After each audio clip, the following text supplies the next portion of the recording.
वंदे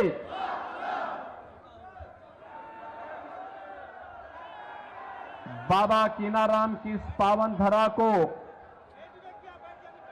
कोटि कोटि नमन करते हुए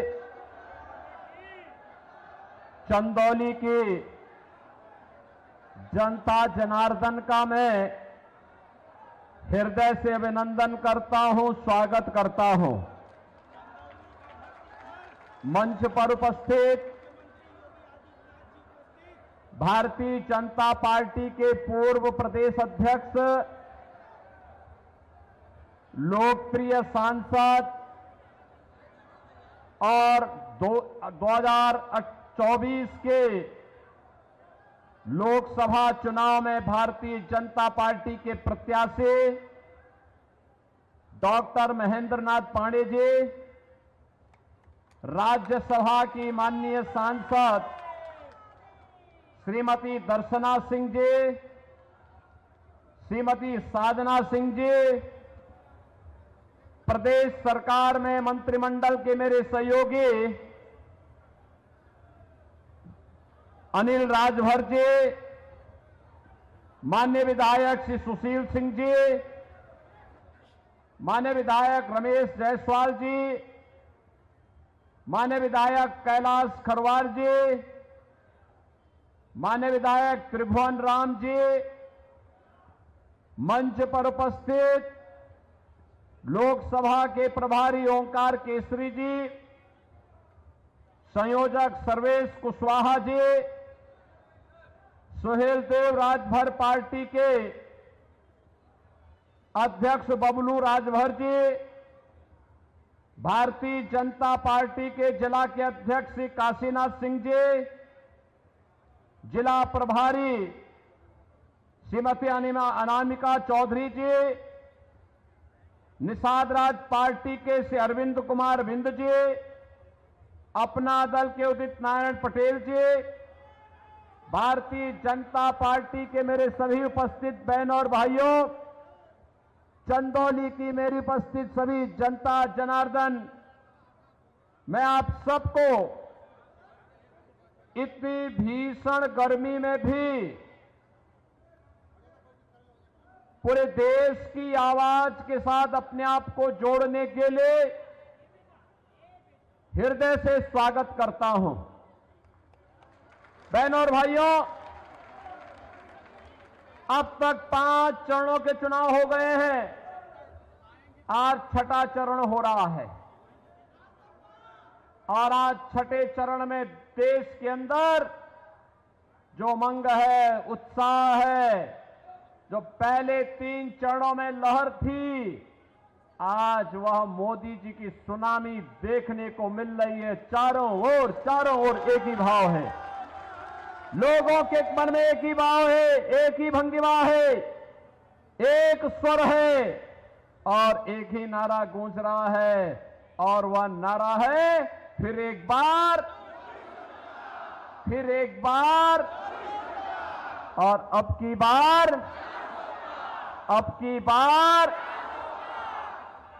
400 पार का नारा सुनकर के तो समाजवादी पार्टी के लोगों को चारों खाने चित हो जाते हैं,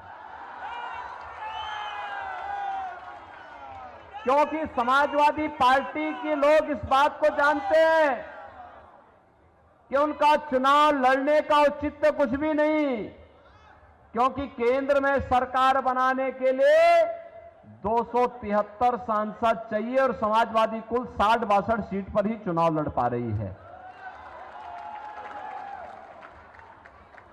बहनों और भाइयों, वे जनता से पूछते हैं कि भाजपा 400 पार कैसे पाएगी, तो जनता जनार्दन क्या कहती है? कहती है जो राम को लाए हैं,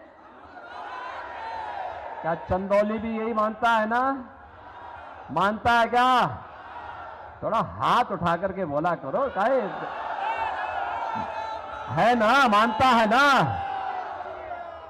और इसीलिए जनता जनार्दन उन्हें जवाब देती है, कहती है कि राम भक्त ही राज करेगा दिल्ली के सिंहासन पर, और समाजवादी ठहरी रामद्रोही। समाजवादी पार्टी के सारे कृत्य तो रामद्रोही हैं। आप बताओ, राम भक्तों पर गोली चलाई थी कि नहीं चलाई थी? और राम जन्मभूमि और काशी में संकट मोचन मंदिर पर आतंकी हमला करने वाले आतंकवादियों के मुकदमों को इन्होंने वापस लिया था कि नहीं लिया था? यही अखिलेश यादव हैं जो आज समाजवादी पार्टी के अध्यक्ष हैं। मुख्यमंत्री बनते ही सबसे पहला फैसला इन्होंने आतंकवादियों के मुकदमों को वापस लेने का लिया था। बहनों और भाइयों, ये लड़ाई तो राम भक्तों और रामद्रोहियों के बीच में है। रामद्रोही जो विकास का विरोधी है, गरीब कल्याणकारी योजना का विरोधी है, रामद्रोही जो आतंकवाद और नक्सलवाद का समर्थक है, हर माफिया का शागिर्द है। और राम भक्त कौन? राम भक्त वही जो रामलला को 500 वर्षों के बाद विराजमान कर दिए, भारत का सम्मान बढ़ा दिए, भारत की सुरक्षा को पुख्ता कर दिए, भारत के अंदर विकास के बड़े बड़े कार्य ला दिए, गरीब कल्याणकारी योजनाओं के नए नए प्रतिमान स्थापित कर दिए और बड़े बड़े जो माफिया बनते थे उनकी राम नाम सत्य है की यात्रा भी निकाल दी है। भाई राम भक्त तो यही करेंगे ना, भाई सज्जनों का संरक्षण और दुर्जनों का स्वाहा। सहमत है? सहमत है ना? तो मैं यही कहने के लिए आपके पास आया हूं। परम राम भक्त हैं हमारे मोदी जी। मोदी जी के नेतृत्व में 500 वर्षों का इंतजार समाप्त हुआ। अयोध्या में रामलला फिर से विराजमान हुए और जो आपका संकल्प था, आपके पूर्वजों का संकल्प था कि रामलला हम आएंगे, मंदिर वहीं बन गया ना। तो इसका श्रेय किसको मिलेगा? भाई देखो, मोदी जी तो नेतृत्व दे रहे हैं, लेकिन मोदी जी को और योगी जी को ताकत आपने दी है, आपने दी है, इसलिए श्रेय तो आप ही को मिलना है। पुण्य के भागीदार आप बने। कमल चुनाव चिन्ह पर जो भी वोट गया है, राम जन्मभूमि पर भगवान राम के भव्य मंदिर का श्रेय और उसका पुण्य भी उनके खाते में गया है।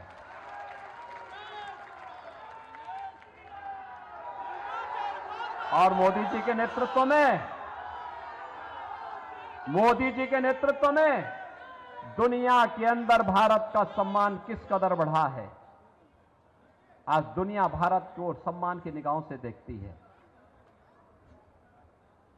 समाजवादी पार्टी की सरकार के समय उत्तर प्रदेश और कांग्रेस की सरकार समय देश के सामने पहचान का संकट खड़ा हो गया था। आज दुनिया के अंदर सम्मान बढ़ा है, सुरक्षा पुख्ता हुई है। अब कोई घुसपैठ नहीं करता हमारी सीमाओं में, आतंकी वारदात नहीं होती है। पहले आतंकी घटनाएं घटित होती थी, सुबह उठते थे, समाचार पत्र पढ़ते थे, पहला समाचार भ्रष्टाचार का, घोटाले का, और शाम को होते होते किसी बड़ी आतंकी वारदात की समाचार आते थे। बहनों और भाइयों, आज आतंकवाद समाप्त, नक्सलवाद समाप्त। अब तो पटाखा जोर से फट जाए तो पाकिस्तान पहले सफाई देता, कहता साहब मेरा हाथ नहीं है। बोलता है ना, बोलता है ना, क्योंकि उसे मालूम है नया भारत है, छेड़ेगा नहीं, लेकिन कोई छेड़ेगा तो उसको छोड़ेगा भी। मजबूत भारत है, मजबूत सरकार होती है तो मजबूत देश भी होता है। और भारत अपनी विकास की यात्रा को भी आगे बढ़ा रहा है।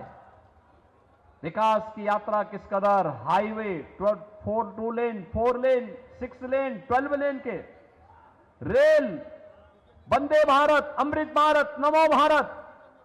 अब मीटर गेज से छुक छुक चलने वाली ट्रेन नहीं है, अब तो बुलेट की स्पीड के साथ चलने वाली ट्रेन मोदी जी ने देशवासियों को दी है। Metro, ropeway, 1 district 1 medical college, AIIMS, IIT, IIM, IIIT, NIT, world class university, ये सब आज हमारी पहचान विकास के बन रहे हैं। वाटरवे का सबसे अधिक लाभ हमारे चंदौली वासियों को मिलने वाला है। और विरासत का सम्मान कैसे होना चाहिए। बहनों और भाइयों, अगर इसका नमूना देखना हो तो पंडित दीनदयाल उपाध्याय जी का जो स्मारक बना है यहीं पर, आप वहां जाकर के देखो। काशी में काशी भगवान काशी विश्वनाथ का धाम देखो, भगवान मार्कंडेश्वर महादेव का धाम देखो, क्या सुंदर हो गया है। पांडे जी ने एक एक पाई जुटा जुटा करके आज उसको क्या सुंदरीकरण दे दिया है। बहनों और भाइयों, ये होता है विकास।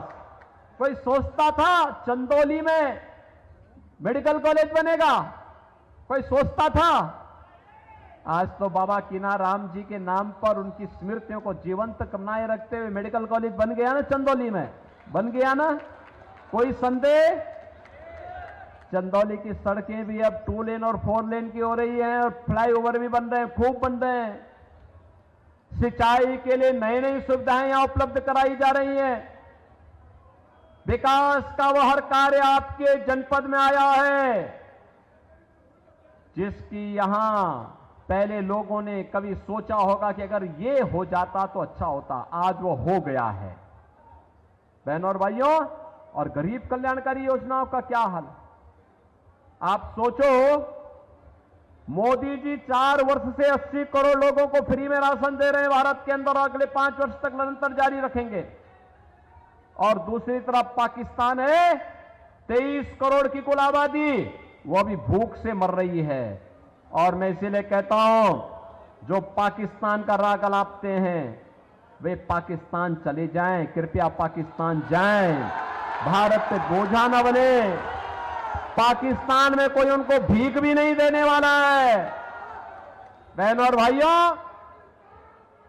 ये भारत है, 80 करोड़ लोगों को फ्री में राशन दे रहा है और जितनी पाकिस्तान की आबादी है उससे बड़ी आबादी को भारत गरीबी रेखा से उभारने में 10 वर्ष में मोदी जी के नेतृत्व में सफल हुआ है। बहनों और भाइयों, 60 करोड़ लोगों को, 60 करोड़ लोग प्रतिवर्ष 5 लाख रुपए की आयुष्मान भारत के कार्ड की सुविधा प्रतिवर्ष प्राप्त पा रहे हैं। 50 करोड़ लोगों के जनधन अकाउंट खुल गए हैं। 12 करोड़ किसान प्रधानमंत्री किसान सम्मान निधि का लाभ प्राप्त कर रहे हैं और उसमें ज्यादा किसान आपके चंदौली के हैं, क्योंकि चंदौली कृषि बाहुल्य क्षेत्र है। 12 करोड़ घरों में शौचालय बन गया है। 10 करोड़ घरों को उज्ज्वला योजना का कनेक्शन भी मिल गया है।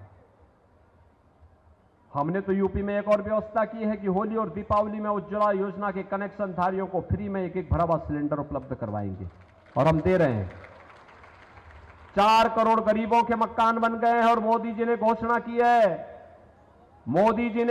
की है 4 जून को जब फिर एक बार मोदी सरकार बनेगी तो 70 वर्ष से ऊपर के हर एक बुजुर्गों को प्रतिवर्ष 5 लाख रुपए की आयुष्मान भारत की कार्ड की सुविधा देंगे उपचार के लिए।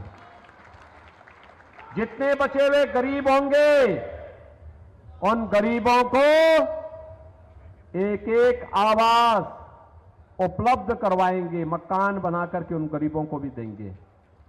श्रमिकों और गरीबों के, अनाथों को, निराश्रित बच्चों के लिए क्या सुविधा होनी चाहिए, अटल आवासीय विद्यालय उसके नमूने हैं। अनिल राजभर हमारे मंत्री हैं इस विभाग के, आप जाइए थोड़ा उन विद्यालयों में जाकर देखिए, गरीबों के बच्चों के लिए कैसे हाई क्लास विद्यालय बन रहे हैं।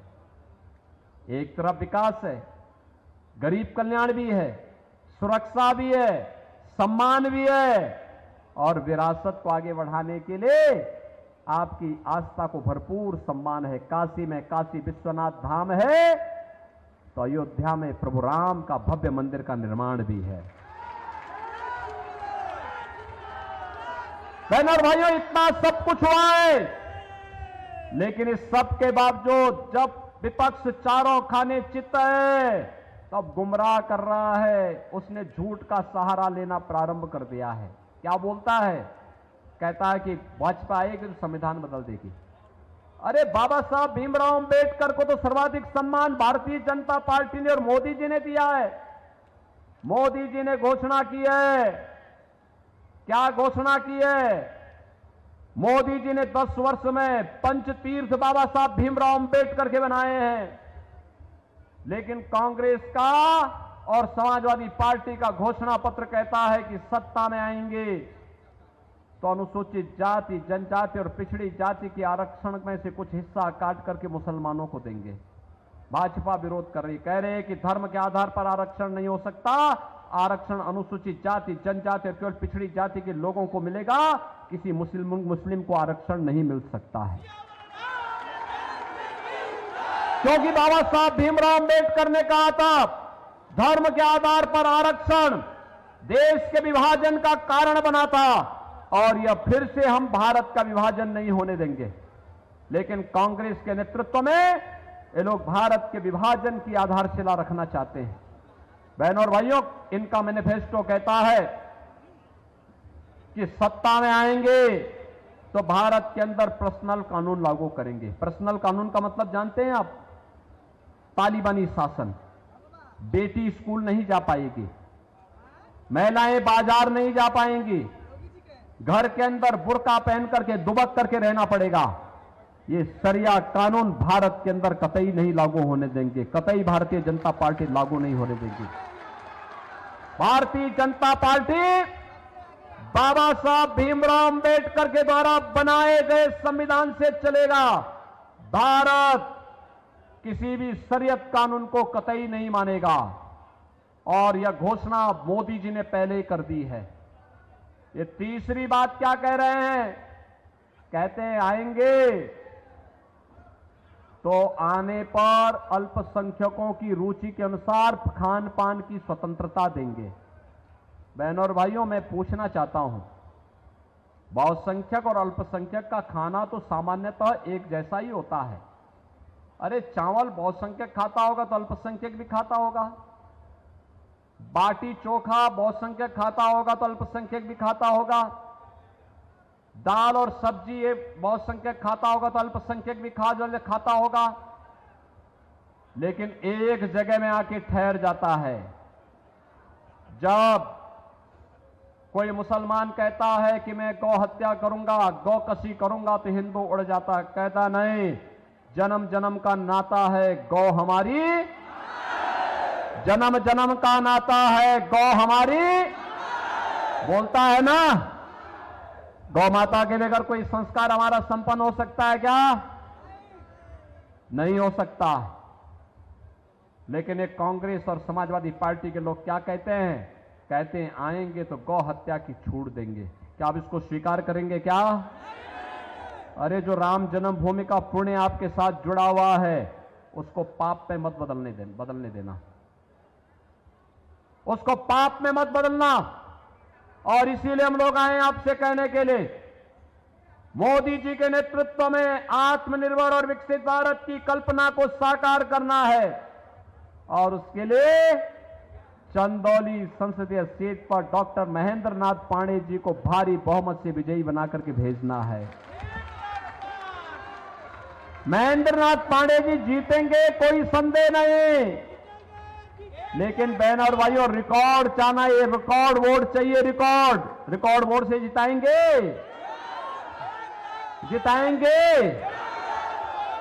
इसी रिकॉर्ड बनाने के लिए मैं कहने के लिए आया हूं। देखो, दिन हो या रात, निरंतर चलने वाला व्यक्ति, सहजता सरलता की प्रतिमूर्ति, लगातार आपके लिए संघर्ष करने वाला व्यक्ति, सुख दुख में खड़ा होने वाला व्यक्ति, आपके विकास के लिए समर्पित भाव के साथ अगर दिल्ली में है तो उनकी नजर चंदौली में ही लगी रहती है। विकास के किसी मुद्दे को लेकर के लगातार प्रयास करते हैं और आज इसीलिए हम लोग आपके पास आए हैं कि पांडे जी को एक बार फिर से चंदौली में सांसद बना के भेजना है। बनाएंगे? बोलो चंदौली वासियों, बना के भेजेंगे, जिता के भेजेंगे। थोड़ा दोनों हाथ उठा करके मुझे आश्वस्त करिए, जहां तक मेरी आवाज जा रही है, दोनों हाथ उठाकर बताइए, पांडे जी चुनाव जीत के जाएंगे ना रिकॉर्ड वोटों से? लेकिन इसके लिए आपको 2 काम करने होंगे। करेंगे? करेंगे? पहला काम, कल से 31 मई तक आपके पास 6 दिन मिलेंगे। 6 दिन के अंदर आप में से हर व्यक्ति प्रतिदिन 5-5 परिवारों के पास जाएंगे। 5-5 परिवारों के पास जाइए। कमल खिलाने के लिए, आत्मनिर्भर और विकसित भारत के लिए और राम राज्य की संकल्पना को पूरा करने के लिए, फिर से मोदी जी को प्रधानमंत्री बनाने के लिए उन लोगों को कमल चुनाव चिन्ह पर वोट देने के लिए प्रेरित करना है, उनसे अनुरोध करना है। करेंगे? तैयार करना है उनको। करेंगे? और चुनाव के दिन ये लगभग 100 से लेके 125 वोट हो जाएगा। इन 100 से 125 लोगों को मतदान केंद्र में ले जाकर के मतदान कराना है। कराएंगे? कराएंगे? पांडे जी को भारी बहुमत से विजयी बना के भेजेंगे।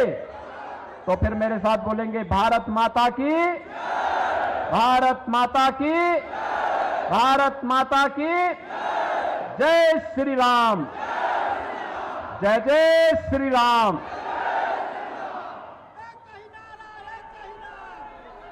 तो चंदौली से सीएम योगी आदित्यनाथ को आप सुन रहे थे। तो चुनावी जनसभा को संबोधित कर रहे थे, चूंकि आखिरी चरण का चुनाव है, 7वां चरण, और इस दौरान लगातार चुनाव प्रचार तमाम पार्टियां कर रही हैं। आखिरी चरण की जोर आजमाइश में तमाम पार्टियां लगी हुई है। फिलहाल इस बीच वक्त तो चला एक छोटे से ब्रेक का।